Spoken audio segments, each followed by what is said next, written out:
শাহবাগ যেন একটা স্মৃতিস্তম্ভ করা হয়।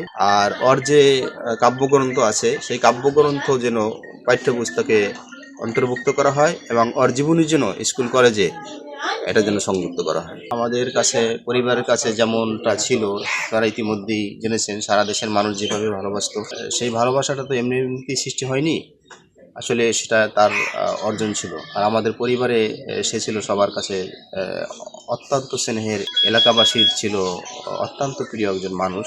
তিনি ছোট থেকেই অত্যন্ত মেধাবী, যার কারণে মানুষ তাকে অনেক ভালোবাসত।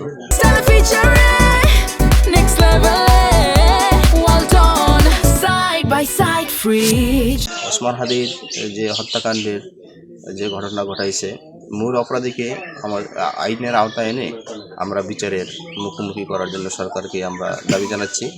যতক্ষণ পর্যন্ত ওসমান হাদির হত্যাকারীকে বিচার করা না হবে ততক্ষণ পর্যন্ত আমরা কোনোভাবেই থামবো না। আমাদের কোনোভাবেই সান্ত্বনা দেওয়ার মতো না, কারণ আমরা যে হাদিকে হারাইছি এই হাদি এই 55 বছরও কোনোদিন জন্ম নেয় নাই, আর 55 বছর পরও জন্ম নেবে কিনা জাতির কাছে আমরা প্রশ্ন রাখলাম যে আসলে এর মতো হাদি আর হবে কিনা।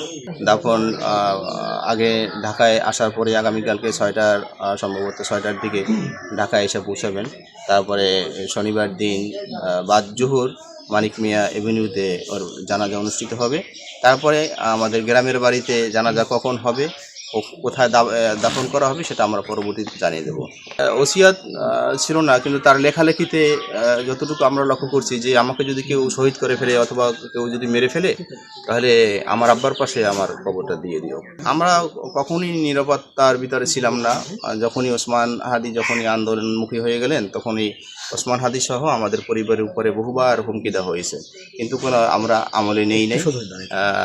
সেক্ষেত্রে সবসময় আমরা শঙ্কিত যে আমাদের দিনটা কিভাবে যাবে এটা নিয়ে আমরা সবসময় শঙ্কিত আছি। এই মুহূর্তে সংশ্লিষ্ট থানা আমাদেরকে যেভাবে প্রোটেক্ট দিয়ে গেছে শুক্রবার থেকে এই ঘটনা গুলিবিদ্ধ হওয়ার পর থেকে, আলহামদুলিল্লাহ তারা যথোপযুক্ত ইয়ে করছে।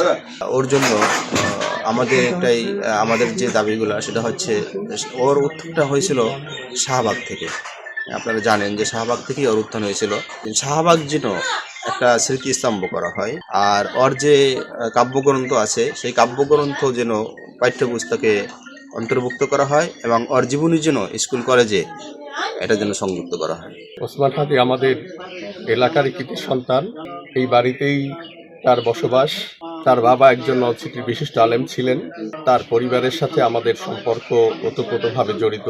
এই নলছিটির প্রতিটি মানুষের কাছে এতটা আপন ছিল সেটা হয়তো ওসমান হাদি নিজেও হয়তো জানতো না। এবং সে এখন বাংলাদেশের একটি সম্পদ, বাংলাদেশের জাতীয় সম্পদ, বাংলাদেশের তরুণদের জন্য সে প্রেরণা। তার কথা, বক্তব্য, লেখনী, ভূমিকা, জুলাই যুদ্ধে তার অবদান এবং জুলাই পরবর্তী বাংলাদেশ, জুলাই বিপ্লবকে সফলতার পর্যায়ে নিয়ে যাওয়া, পরবর্তী বাংলাদেশ বিনির্মাণে তার সাহসী বক্তব্য, তার ভূমিকা নিঃসন্দেহে এ দেশকে, এই যুব সমাজকে অনেক দূর তার প্রেরণা আদর্শের দিকে এগিয়েছে।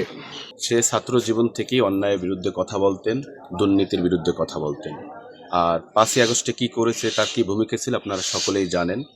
আমার ভাইকে যারা গুলিবিদ্ধ করেছে এবং তাকে এক পর্যায়ে শহীদ হয়ে গিয়েছে কালকে, আমরা চাই যে আমার ভাইকে শহীদ করেছে তাদেরকে দৃষ্টান্তমূলক শাস্তি দাবি করছি এবং তাদেরকে ফাঁসি দিতে হবে, অতি বিলম্বে তাদেরকে ফাঁসি দিতে হবে। সে ইনসাফভাবে ন্যায়ভাবে কথা বলতো, সবাই যেমন ন্যায়ভাবে চলতে পারে, ন্যায়ভাবে অধিকার পাইতে পারে।